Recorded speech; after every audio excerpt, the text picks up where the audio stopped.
What if the path to profound holiness was not paved with grand, heroic deeds, but with the smallest, most ordinary moments of our day? What if greatness was not about what we do, but about the love with which we do it? This is the revolutionary, yet beautifully simple, idea gifted to the world by a young nun who lived a hidden life, a woman we now know as Saint Thérèse of Lisieux. Her secret was a spiritual path she called the Little Way, a way accessible to every single one of us, right here, right now. To understand the power of her little way, we must first meet the woman behind it, Thérèse Martin. Born in France in 1873, she lived in a time when the path to sainthood seemed reserved for spiritual giants who performed extreme penances or founded massive religious orders. The common understanding of God was often one of a stern judge, keeping a strict account of every fault. Thérèse's life and teachings would offer a gentle but firm correction to this image, revealing a God who is a loving father, delighting in the trust of his small children. Thérèse's story is not one of dramatic public events. She entered a cloistered Carmelite convent at the young age of 15 and died of tuberculosis at just 24. She never traveled the world as a missionary, never wrote complex theological treatises for scholars, and never held a position of high authority. Her life was contained within the quiet walls of her family home and her convent. The entire world was her cloister, and it was from this hidden, seemingly insignificant life that she would become one of the most beloved saints in modern history, a doctor of the Church.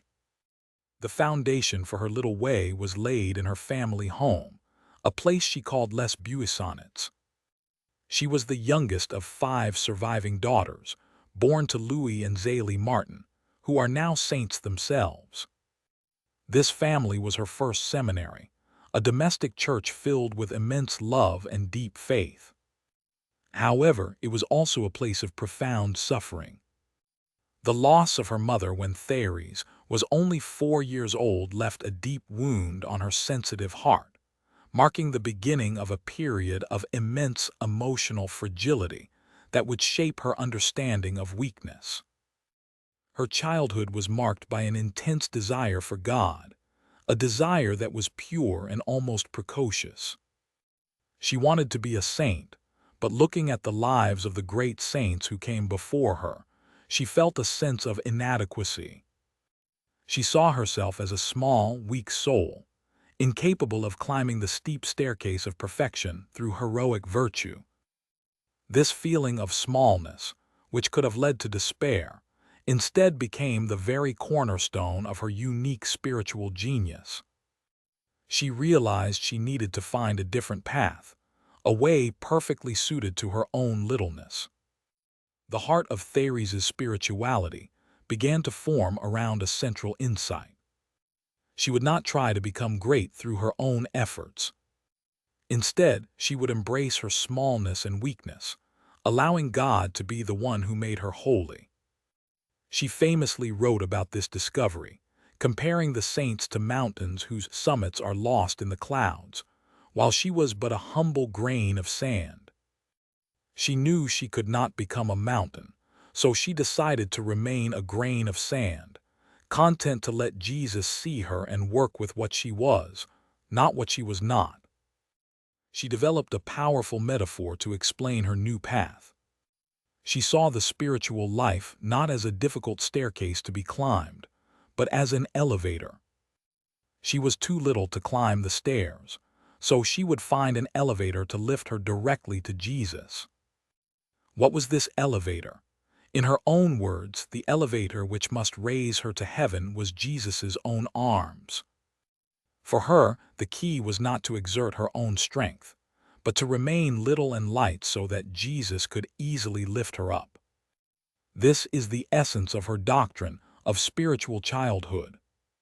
Spiritual childhood is not about being childish or immature. It is about becoming childlike in our relationship with God.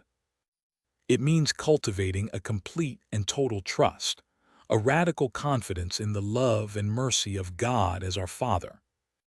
A small child does not worry about their past mistakes or their future capabilities.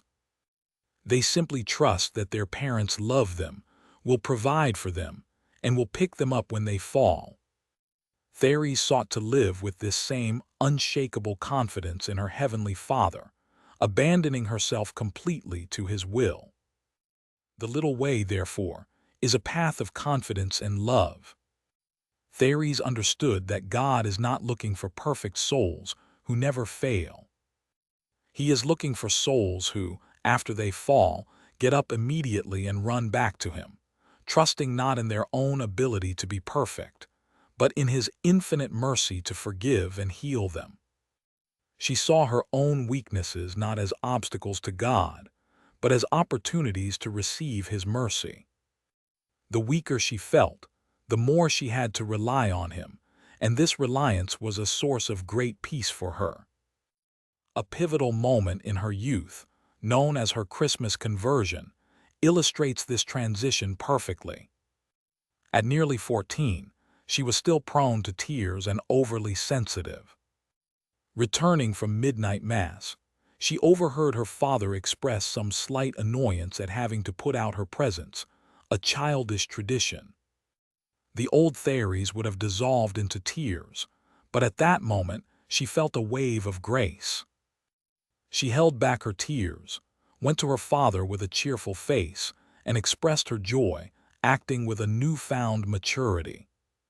She felt charity enter her heart, and with it, a need to forget herself. This experience taught her a profound lesson. True strength did not come from her own willpower but from God's grace. It was a gift. From that point on, she began her giant's race in the spiritual life, not by doing bigger things, but by doing the ordinary things with an extraordinary new interior freedom and strength. This grace fortified her for the next step she was determined to take, which was to enter the Carmelite convent in Lisieux, where two of her older sisters were already nuns. Her desire to enter Carmel at the young age of 15 was met with firm opposition due to her youth. But Thérèse was determined, demonstrating a surprising strength of will for someone so committed to being little. This determination was not born of pride, but of an intense love for Jesus and a desire to give her entire life to Him, to pray for priests and save souls. Her conviction was so strong that it led her on a pilgrimage to Rome with her father. During a public audience with Pope Leo XIII, pilgrims were strictly forbidden to speak to the pontiff.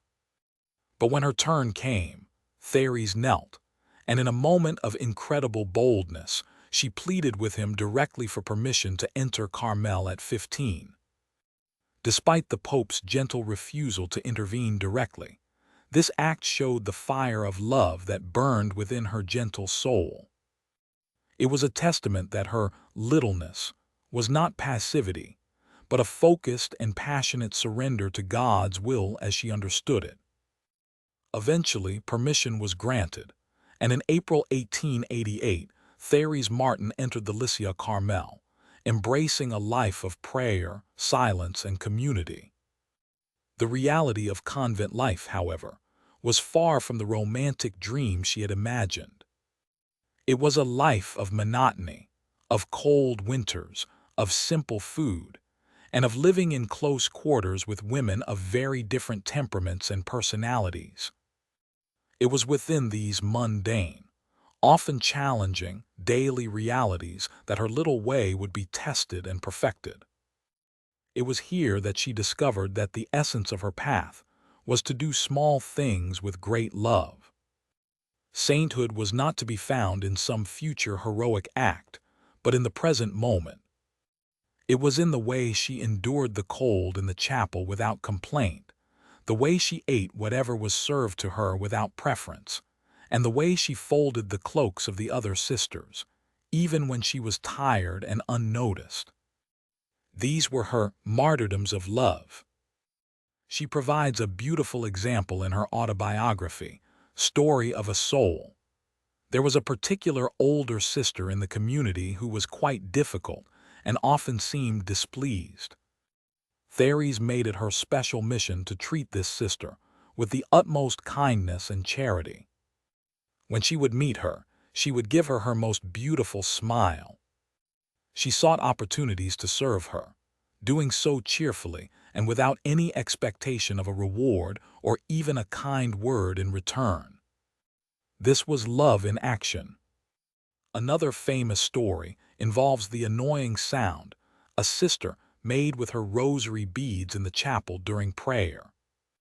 This small, repetitive noise grated on Thérèse's nerves. Her first instinct was irritation. But instead of getting frustrated, she transformed the situation into an act of love. She began to offer the sound to Jesus as a beautiful prayer, a sort of concert, pretending she loved the noise. She turned an annoyance into an opportunity for spiritual generosity and interior peace. This is the practical genius of the little way. It does not require us to change our circumstances, but to change our hearts within our circumstances. It teaches that every single moment, no matter how mundane, is an opportunity to express love for God and for others. Washing dishes, responding to an email, listening to a coworker, or bearing a small inconvenience patiently, all these can become profound acts of prayer when done with intention and love. Thérèse understood that God does not need our great works. What He desires is our love. A small act like picking up a pin from the floor out of love could, in her eyes, convert a soul. She believed that no act of love, however small and hidden, is ever wasted in the economy of God's grace. It is not the grandeur of the action that matters, but the purity of the love that motivates it. This democratized holiness, making it available to everyone. She also had a profound desire to be a missionary, to travel to the ends of the earth and proclaim the gospel. Confined within the convent walls, this seemed impossible. Yet through her spiritual insights, she discovered her true vocation. Reading St. Paul's description of the church as the body of Christ, she saw that the body had many members, but it also needed a heart. The heart's function is to pump love to all the other members, giving them life and energy. In a moment of ecstatic joy, she realized her vocation. She would be love in the heart of the church. From her hidden cloister, through her prayers, her small sacrifices, and her constant acts of love, she could support the work of missionaries, priests, and the entire church. She could reach every soul in every corner of the world without ever leaving her convent. Her smallness did not limit her. Her love gave her a universal reach. This understanding of love was not merely a sweet sentiment for Thérèse. It was a fierce and consuming fire. She wanted to love Jesus to the point of folly, to give him everything. This led her to make a special offering of herself as a victim of Holocaust to God's merciful love. This was not a desire for suffering for its own sake, but a desire to be completely open to receive all the love that God wanted to pour into her soul, love which she felt many others rejected. It is crucial to understand that Thérèse's path was not one of constant spiritual sweetness and consolation. The final 18 months of her life were marked by an intense trial of faith, a true dark night of the soul. Plagued by tuberculosis, she was also plunged into a profound spiritual darkness, where she was tormented by temptations against the existence of heaven. The very reality she had lived her whole life for was suddenly veiled in doubt. She described this trial as a thick fog, a wall rising up to the heavens, shutting out the stars. She heard the voices of unbelievers mocking her, telling her that death was nothingness.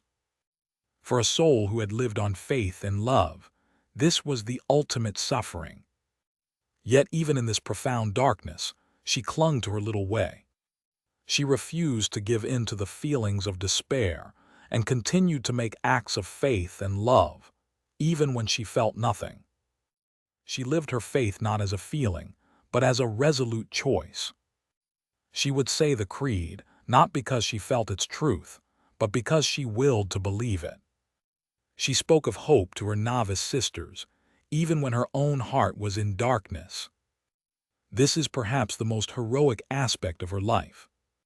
Her greatest testament to the power of the little way was not living it in times of light and consolation, but clinging to it in the midst of the most profound spiritual desolation. Her physical suffering from tuberculosis was immense, yet she bore it with incredible patience and even joy, continuing to offer her pains for the salvation of souls. She never wasted a single suffering. Every cough, every moment of breathlessness was another small offering of love. She saw her impending death not as an end, but as the beginning of her true mission. She famously promised, "I will spend my heaven doing good on earth." Thérèse believed that after her death, she would be able to do so much more to help souls on earth. She promised to let fall a shower of roses, symbolizing the graces and miracles she would obtain for those who asked for her intercession. This promise has been fulfilled countless times since her death in 1897, as millions around the world have experienced her powerful and gentle help in their lives, both in small matters and great ones. Her legacy was preserved almost by accident. Her superiors had commanded her to write down her childhood memories, which became the spiritual classic, Story of a Soul. After her death, this autobiography was circulated and quickly became a spiritual bestseller, touching hearts across the globe. Ordinary people saw in this young nun a path to God that they too could follow. Her message was simple, direct, and profoundly encouraging. The Church quickly recognized the profound wisdom contained in her simple writings. She was canonized in 1925, a remarkably short time after her death, and in 1997, Pope John Paul II declared her a Doctor of the Church. This title is reserved for saints whose theological writings have a special and enduring significance for the whole Church. This young nun, with no formal theological training, was placed alongside giants like Augustine and Aquinas. Her doctorate was given for her science of divine love. Her unique contribution was to articulate a spirituality of the ordinary, to show that the call to holiness is universal and can be lived out in the hidden, daily moments of life. She taught that it is not our accomplishments that God measures, but the love that infuses our actions. She made sanctity seem not only possible, but beautifully attainable for everyone. Now we must ask the crucial question: how does this 19th century nun's little way connect to our busy, complex, and often overwhelming 21st century lives? The connection is more direct and relevant than we might imagine. Her path is a powerful antidote to the pressures and anxieties of modern culture, which often values performance, visibility, and extraordinary achievement above all else. Consider the modern workplace. We are often driven by metrics, promotions, and the desire for recognition. The little way invites us to find holiness not just in the big project that gets noticed, but in the small, unseen tasks. It is found in answering an email with patience, in listening attentively to a colleague, in resisting the urge to complain, or in offering a word of encouragement to someone who is struggling. These are the modern martyrdoms of love. In family life, the applications are endless. The little way is lived out in the middle of the night with a crying child, in the patient preparation of yet another meal, in forgiving a spouse for a small annoyance, in putting down our phone to give someone our full attention. These are not glamorous acts, and they rarely receive applause. But according to Thérèse, when done with great love, they are of infinite value in the eyes of God. Our digital world, with its constant call for self-promotion and public validation, stands in stark contrast to Thérèse's emphasis on hiddenness. The little way challenges us to find our worth not in likes or followers, but in the knowledge that we are beloved children of God. It encourages us to perform small acts of kindness and charity that no one will ever know about, done for an audience of one, God alone. This is true freedom. For those who struggle with anxiety, perfectionism, or the feeling of being not good enough, Thérèse's message is a healing balm. She gives us permission to be small, to be weak, to be imperfect.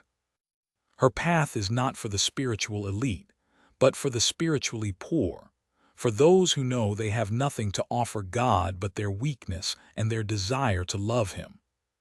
She teaches us to embrace our limitations and trust that God's grace is made perfect in that very weakness. The little way is also a profound practice of mindfulness and living in the present moment. It calls us to be attentive to the small opportunities for love that are right in front of us, rather than always looking ahead to some future moment, when we believe we will finally have time to be holy. Holiness is here in this breath, in this simple task, in this interaction. We only need to infuse it with a loving intention. This path redefines our understanding of success and failure. In the world's eyes, a hidden life like Thérèse's might seem like a failure. But in the spiritual realm, it was a triumph of love. The little way teaches us that a life filled with thousands of small, loving acts is infinitely more successful than a life of grand achievements performed for selfish reasons. It shifts our value system from the external to the internal. When we feel overwhelmed by the immense problems of the world, be it poverty, injustice, or conflict, the little way offers a practical and hopeful response. We may not be able to solve these global issues single-handedly, but we can bring love to our small corner of the world. We can offer a smile, a prayer, a small sacrifice. Thérèse believed that these small acts of love have a ripple effect, sending grace out into the entire body of Christ. It also transforms our relationship with suffering. Instead of seeing pain, illness, or daily frustrations as meaningless interruptions, we can, like Thérèse, learn to see them as opportunities. Each moment of suffering can become a rose, a precious gift to be offered to God for the good of others. This does not magically remove the pain, but it can infuse it with profound meaning and purpose. Ultimately, the little way is about relationship. It is about shifting our focus from a set of rules to be followed or virtues to be acquired, to a living, breathing relationship of love with God, who is our Father. It is about talking to Him simply, loving Him trustingly, and seeking to please Him in the little details of our day. It is a path of the heart. To begin walking the little way, we do not need to make drastic changes to our lives. We simply need to change our perspective. We can start by choosing one small, recurring part of our day, perhaps our morning commute, and decide to live it as an offering of love. We can bear the traffic patiently, pray for other drivers, and offer the whole experience to God. This simple shift in intention is the first step. Another practical step is to consciously look for opportunities to perform small, hidden acts of service. This could be as simple as making coffee for someone else at work, letting another person go ahead in line, or picking up a piece of trash. The key is that the act is small and, if possible, unnoticed. The goal is not to receive thanks, but simply to give love freely and quietly. We can also learn from Thérèse's approach to prayer. She did not always have profound mystical experiences. Often she would fall asleep during her prayer time. Instead of becoming discouraged, she reflected that parents love their children just as much when they are asleep as when they are awake. She simply rested in God's presence, trusting that He was pleased with her desire to be with Him, even in her weakness. Thérèse's spirituality is profoundly scriptural. She immersed herself in the Gospels, carrying them with her constantly. She saw in the words of Jesus the foundation for her path. When Jesus said, "Unless you turn and become like children, you will not enter the kingdom of heaven," she took him at his word. Her little way is simply a lived commentary on this and other key teachings of Christ. Her love for the Eucharist was central. She saw Holy Communion as the moment when Jesus, the divine strength, would come into her weakness. It was the food for her journey on the little way, the ultimate expression of God's love making Himself small and accessible to us. This sacramental focus grounded her spirituality in the heart of the Church's life. It is remarkable that this young woman, who lived over a century ago in a completely different cultural context, continues to speak so powerfully to the modern heart. It is because she addresses a timeless human experience, the feeling of being small in a vast universe, the desire for love, and the hope that our small lives can have meaning. She provides a beautiful and accessible answer to these deep longings. The power of the little way lies in its incredible accessibility. It is not an exclusive club for the spiritually gifted. It is for the tired parent, the stressed student, the overlooked employee, the elderly person in a nursing home, the person struggling with chronic illness. It is a path for anyone and everyone who is willing to believe that small things done with great love can, and do, change the world. Her promise to spend her heaven doing good on earth was not an empty one. The shower of roses continues to fall. People from all walks of life report, receiving graces and answers to prayers through her intercession. These are often small, gentle reassurances that God is present and caring for them in the details of their lives, a perfect reflection of the spirituality she lived. Thérèse of Lisieux offers us a profound invitation. She invites us to stop striving in our own strength, to cease being discouraged by our faults, and to abandon our grand plans for holiness. Instead, she invites us to embrace our littleness, to trust in God's merciful love, and to begin, right now, to fill the ordinary moments of our lives with extraordinary love. So as we move forward from this story, let us carry with us the echo of her simple, yet world-changing secret. True greatness is not measured by the size of our deeds, but by the love that we pour into them. Our path to God is not a daunting mountain to be climbed, but a gentle elevator powered by His love, waiting to lift us up. The only thing required of us is to remain small and full of trust. What is one small, hidden thing you can do with great love today?